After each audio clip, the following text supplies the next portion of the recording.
board's been aware of since 2007, and that the problem since 2007 has only been getting worse. And that, to me, is inexcusable. That should be one of your top priorities, to make sure that things like that do not happen in Reston. Finally, regarding the 2016 and 17 budget, and if that coming out this evening. Staff provided us with a great deal of valuable information to consider last month. Now it's our time to provide them with responses to the decision points they identified, so that we can have a productive and meaningful conversation. I asked our CEO, Kate Parkerson, to turn those decision points into preference statements each of the board of directors could respond to. At the table, in your meeting materials, is a survey. I would like each of you to take the next, you don't have to sign your name, it's supposed to be anonymous. The number 7, the capital projects proposed by staff, is that in here? Mm-hmm. And also it was, where is that? It was like all the, I think it was also in your Dropbox, Kate, right? And also we received it, a hard copy, Which- the last time. which handout?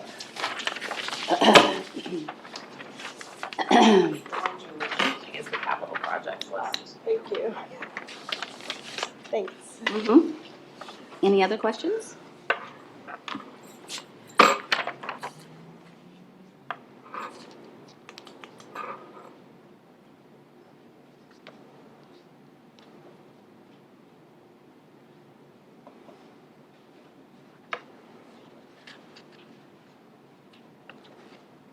Responding that they agree.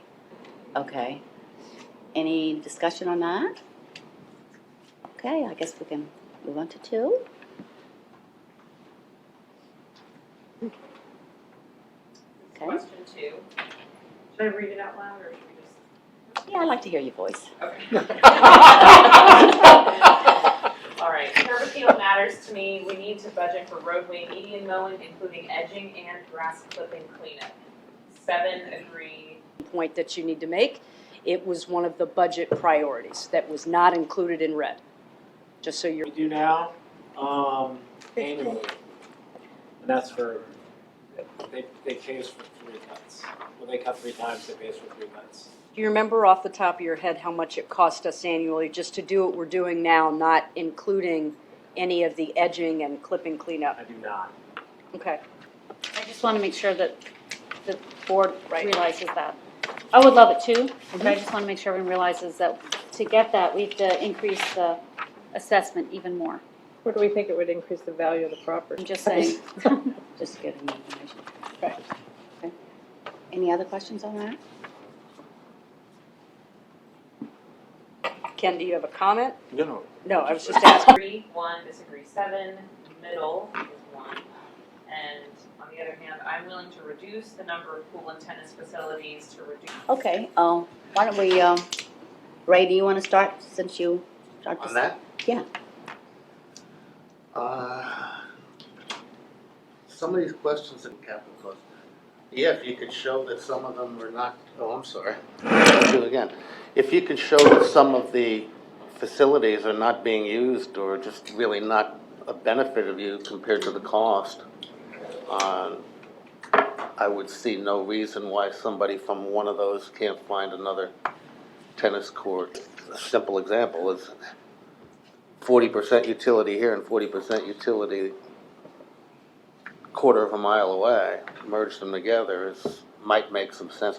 But I haven't looked into it enough. I don't know the details of, usage and geographic location and all of this to where we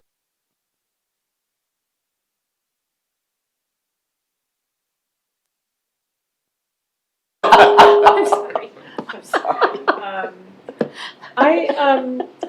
I agree that I think that, yeah, if the assets aren't being used, we have to look at it. I do know that that's challenging, but because I know that for the people who live right near them, it's always hard, and I know that, I've made this comment before in my district, that I know the Tall Oaks pool is underutilized, but I just can't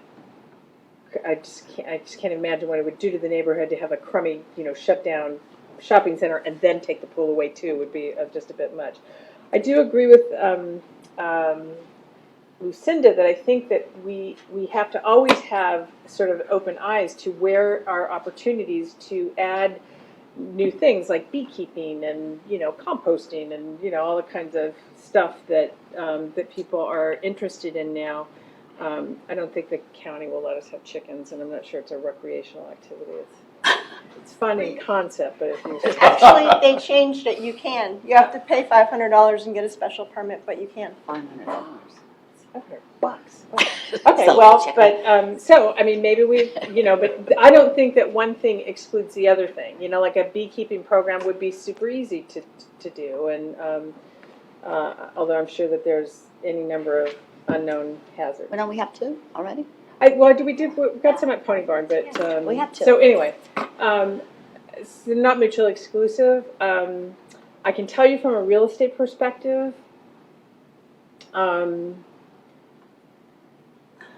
there's a lot of value in our assets, a lot of value. People perceive huge value in the concept of, even if they don't use them, the idea of everything we have is important. So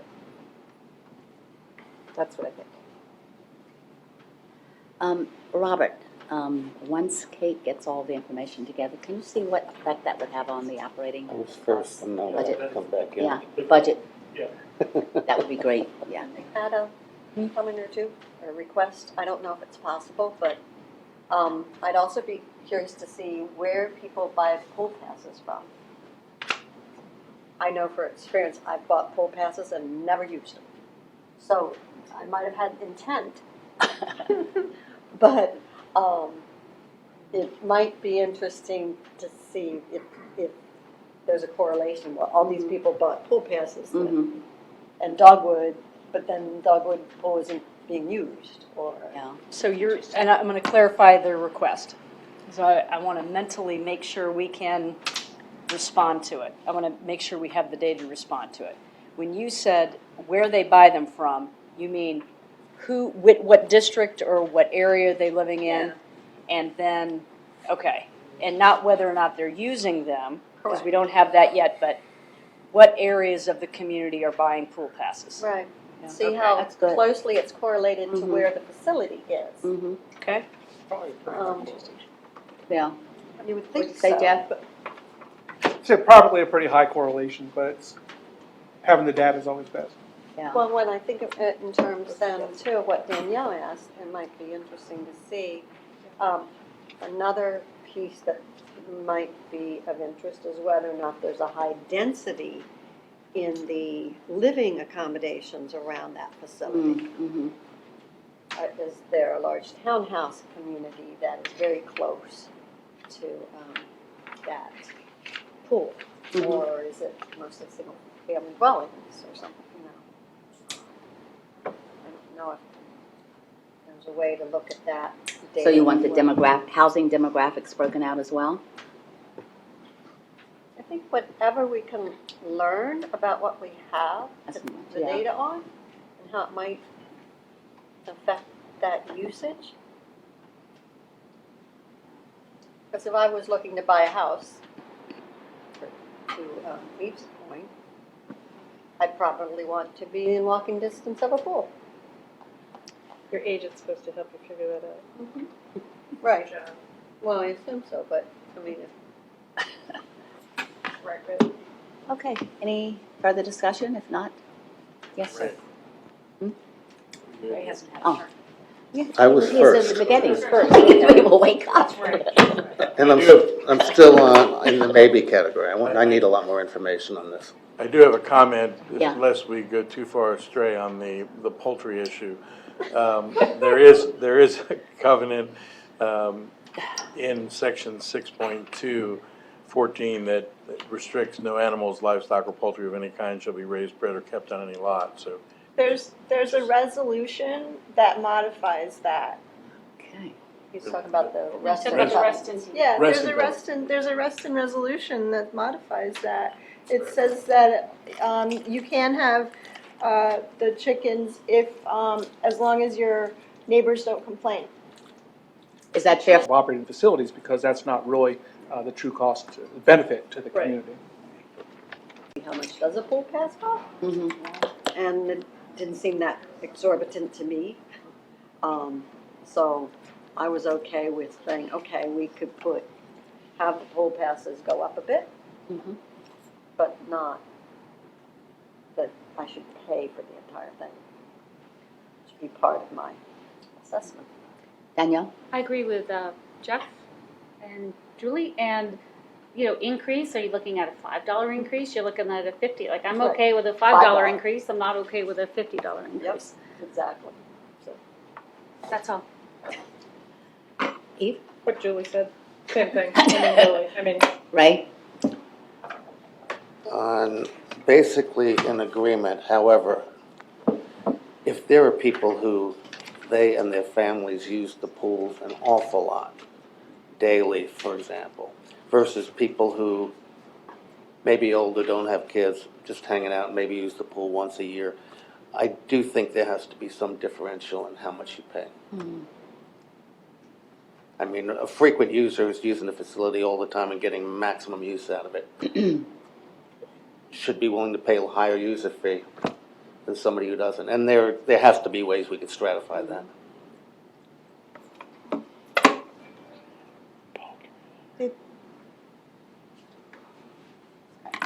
Anyone else? Oh. Lucinda? I agree with the user fee, like if it's increased, it should be a appropriate amount. And also, we want to take into consideration that as you increase the cost, less people are going to be purchasing it. So you're gonna, you have to get the nice balance between the revenue. And also, I think that we might want to look at tennis and pools separately, because the populations that use that could be different. I mean, a lot of people with children are going to the pools, and they're the ones who are not going to have as high of income because they have more expenses. So, I think we might want to look at those two separately. And they're very high operating costs. We might be able to have, different amenities that would cost less and still serve the same purposes and populations. Anyone else? Let's go ahead. Ellen, just real quick, Larry, do we have any data on the elasticity of the pricing? Sorry, I was writing. Do we have any data on the elasticity of pricing on that, in terms of if we increase the price by? All right, thank you. 6, the best way to increase sales of non-resident passes is by decreasing price point. Agree 5, disagree 4.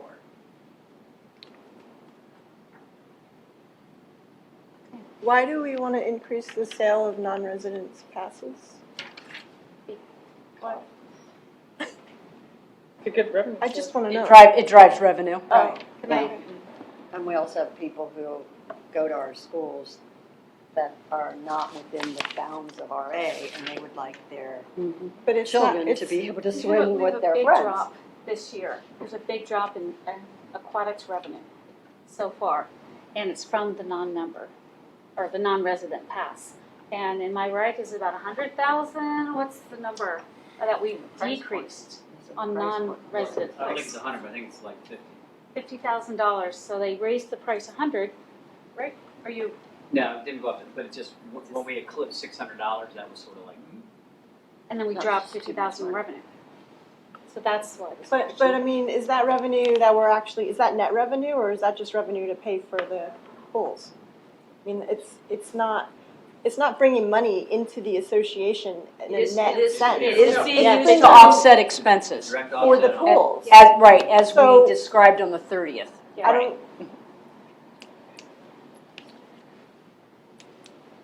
It's not bringing extra money in.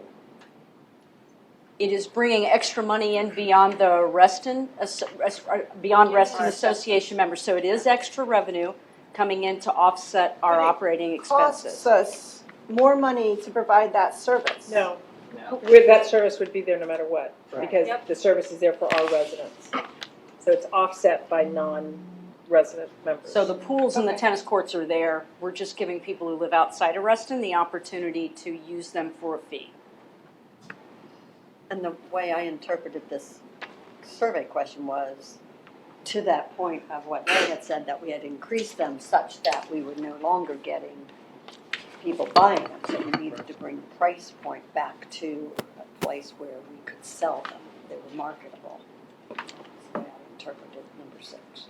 That is a true statement. Thus, I agree with it. Jeff, anything? Yeah, I agree with it, but I think that it's a way. I don't think it's certainly the only way. I think there are probably some other, increased or different types of marketing as well. Danielle? The only way. I am in agreement with Jeff that, I'm not sure if I would disagree, because I feel like that's not really the only way. I think that staff should be able to price it according to how they feel it's going to sell. That we necessarily shouldn't be involved because they're much closer to it. But I also think that making sure pool cleanliness is there. I think there's a lot more to it than just, we have competition from Lifetime. Right. And from, So I was just gonna say, and that is nice and shiny and clean, and New. so we need to, there's some other aspects. I had some concerns about auditing, safety auditing, cleanliness auditing of the pools, and I spoke to the staff about that. Okay. And maybe we should continue to build on that conversation at a later time. Absolutely. Yeah. Julie, anything? No, I agree with Danielle. Lucinda?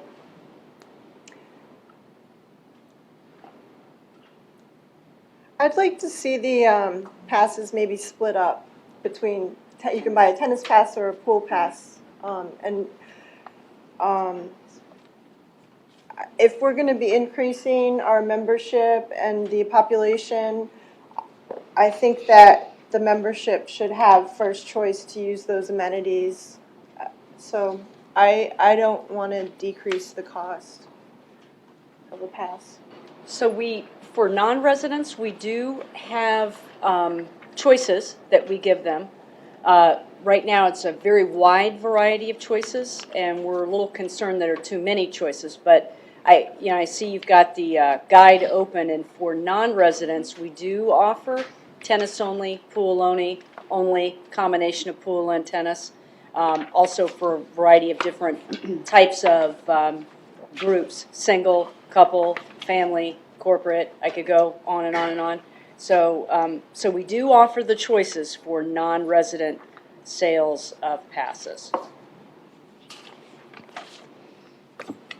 Ray? I'm assuming that embedded in this question is that we want more non-residents to use our facilities. Right. So we're making that assumption on how many do we want? And at what point do we bump up against resident usages and more of an inconvenience, or in the case of a tennis court, maybe not even being able to get on the court at a certain time because non-residents are using it. I don't know the answer to that either. And is our goal solely to raise the most money, or find that elasticity point on the price scale where we raise the most money, or there are other non-residents?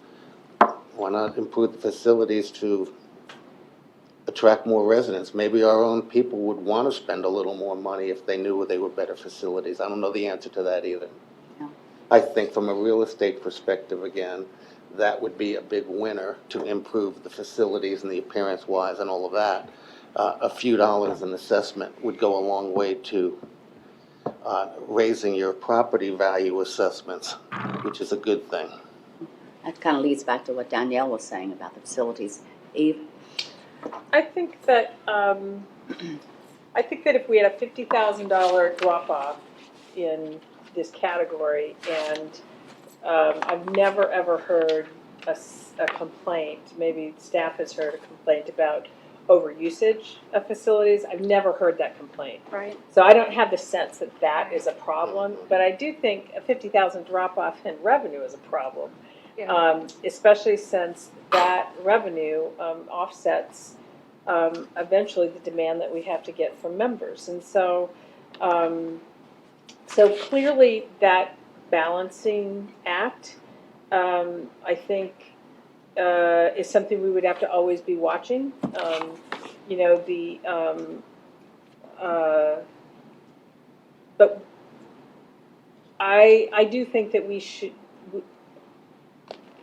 I think we should drop the price so that it's more attractive, period. I mean, I just think that's a very simple thing to do, and God forbid, we then have like such a glut of customers that, you know, we can't deal with it. That would be a whole another, you know, set of happy problems to have.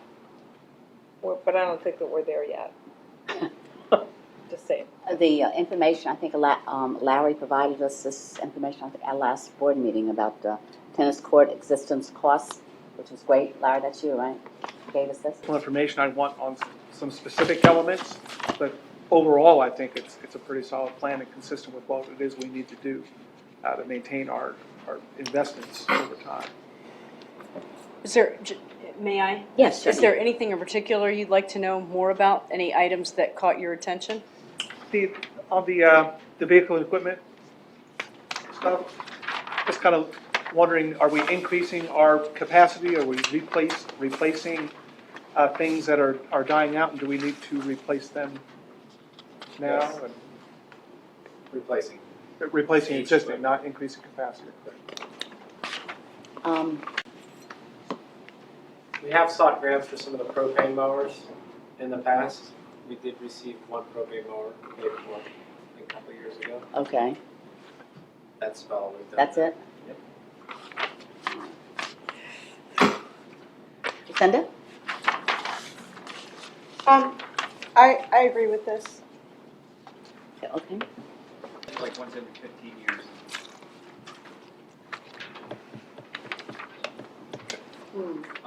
I'll get that information. I'll take a look quickly. My recollection was that they had talked to someone who said that it was on the list, but wasn't like this year. There was, Member of our staff? like for a retaining wall? No, it wasn't. It was a big More deal. like a dredging. All right. Yeah. Julie, was it a member of our staff they spoke to? Do you know? I don't You don't know? remember. I'd have to go back to the homeowner and ask the questions again. I can tell you basically where. There's that, on Upper Lake, there's a dock that's maintained by the people who don't live on the water. Ball put down? And they had queried because there's so much silt that they can't get boats to launch from that. That would be taken care of along with the other coves in the lake with the major dredging project. So he's looking up, it may be on the 10-year capital list.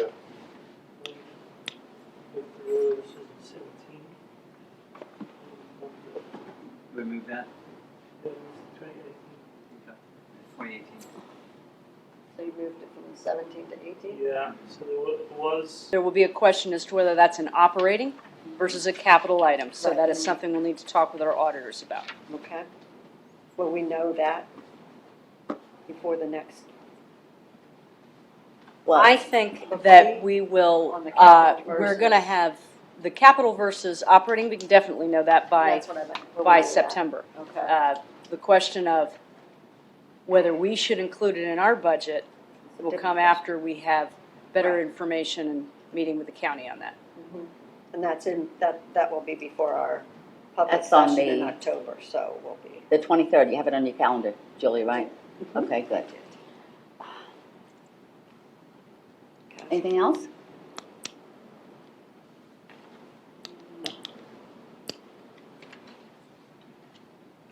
I do have one more question.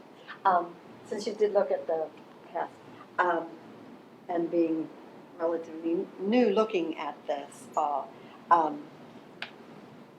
can I make the assumption that maybe back in 2014, 2013, whatever, there were some of the capital projects that there were more things, being biased here, I know, but for the South Lakes area? I mean, because I look at these and there's a lot of Northwestern versus Southwestern.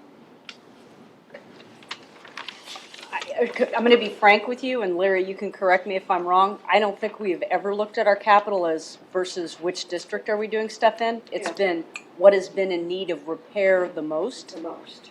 And am I incorrect in making that That's assumption? absolutely correct. Yeah. Okay. So that's not how we view it. It's kind of what infrastructure needs the most work at what time. And that's And- a good way of doing it. And as I indicated to you at the last meeting, we are going to be approaching capital differently than we have before. And that is taking a whole facility perspective Right. and scoping things out. So what's on that list right now are projects that are scoped.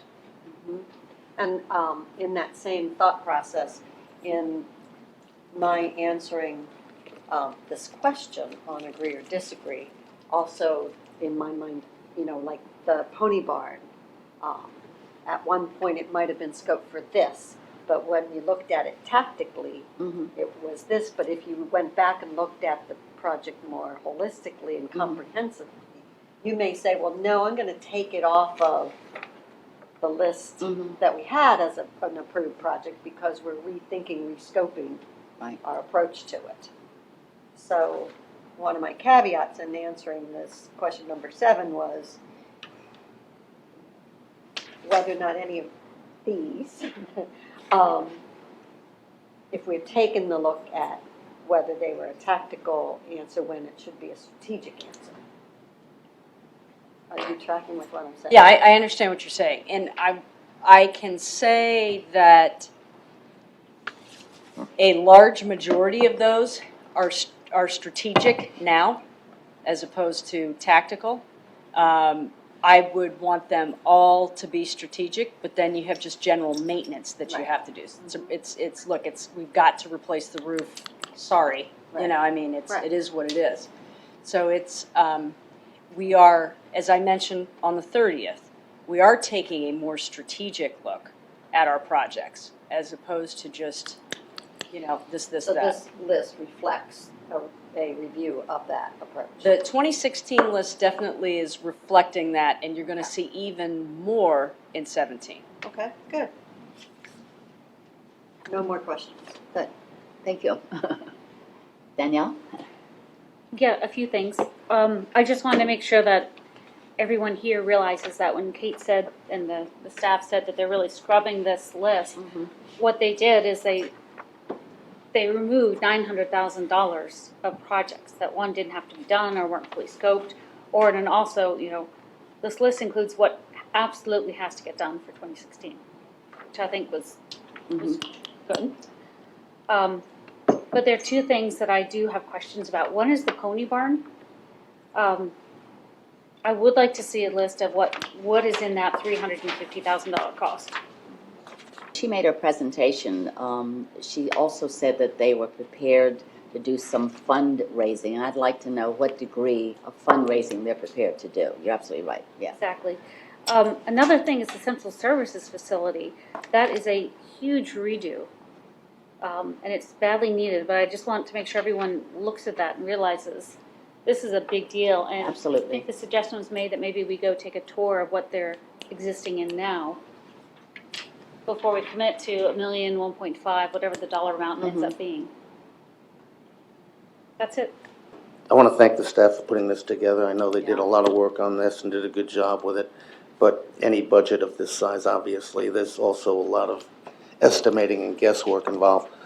I like to focus on the big numbers generally as a way of life, and there are many, many big numbers here which I hope they represent completion of projects. I always have a fear that somebody's going to just, let's get this project started, and if we fall short, the funding will have to follow later on anyway. I want to not get in that trap, nor do I want to get in the trap of overestimating on and focusing on the big numbers is where it would be. That's why IM's points on the curb appeal is definitely true. In my election, I talked about an infrastructure bank, which I haven't brought up since, but I will in the future, but a lot of it was to address the things that Eve was talking about. These are important things. I don't know where you put it in here. Maybe there's a way to do it through reserve funds, making sure we have adequate reserves and being willing to use them when we find something that we feel is worth the money.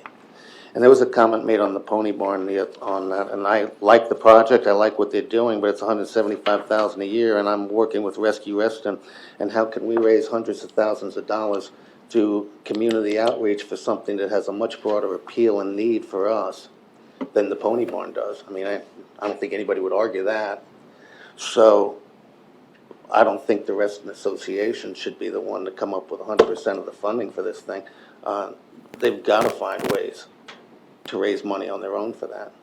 And I don't see any line items on here to help us preserve the golf course. And if that goes, it's going to have a devastating impact on this whole Not community. capital, that's not It's in your capital. operating. It's in the operating. It's nowhere There's a near lot of, legal fees.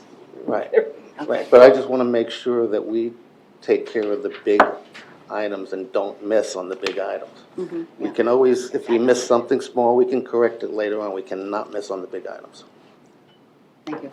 Danielle? Two And quick then Eve. comments. The Eve project, I'm so sorry. The curb project.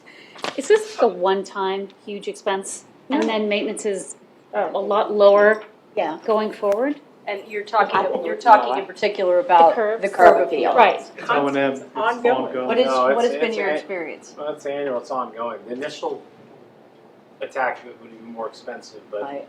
no, we'd have to pay for a sweeper every year. We'd have to pay for all the chemicals to keep things out of the gutters. We'd have to have the labeling machines to cut and do it every other week. I mean, it's like your front yard. If you want the curb to be clean like that, Okay. now you have to trim your own yard.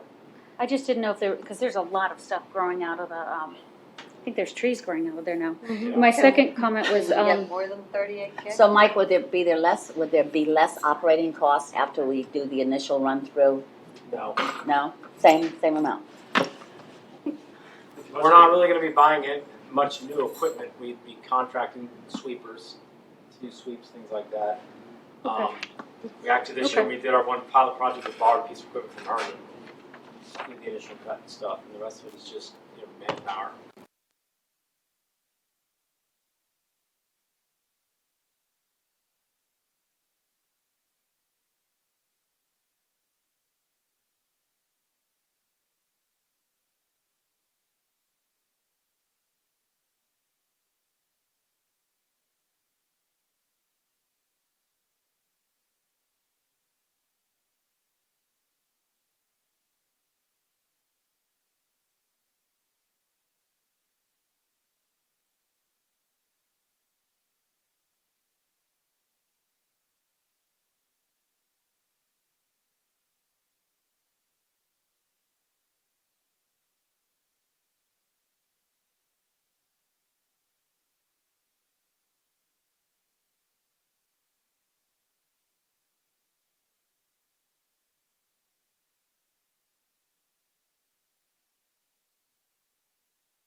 does the board need to approve the capital budget? This is an operating question, I mean, a procedural question. Do we need to approve that CapEx for Tetra?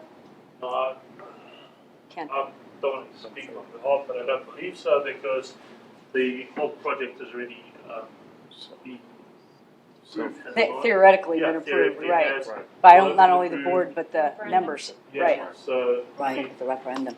and the big thing to remember is that it has zero impact on the assessment for 16, 17, and including 15 this year.